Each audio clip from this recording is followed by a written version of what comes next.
As long as man is man, he needs examples like Zainab.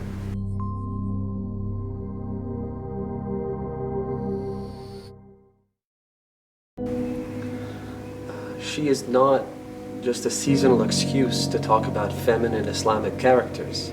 She's much more than that. She is something that is best described or characterized as a meta-historical figure.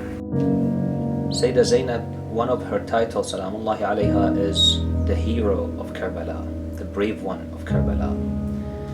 She is the one who carried the message of Imam Hussein alayhi salam from its location of Karbala to the whole world. She became like that speaker that echoes throughout the cities and then the centuries.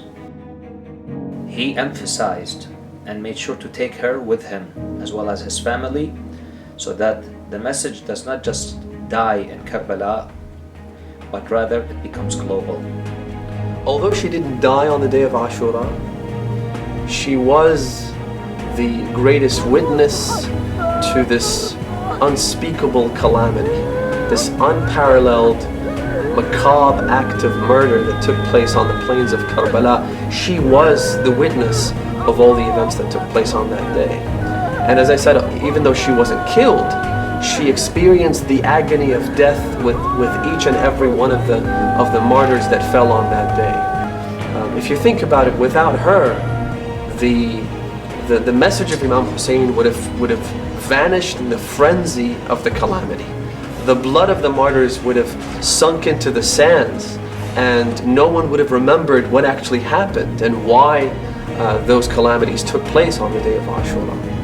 Historians say that if a woman was pregnant during labor, they would bring her outside of the house and they would dig a small grave. And if she gives birth to a boy, they keep it. If it's a girl, they immediately bury it. This is a sort of environment that Sayyidah Zainab lived in. But nevertheless, the courage that she showed and her role was more significant than maybe 100 other men. That although over 1,000 years separate us from Zainab, she's as relevant today as ever.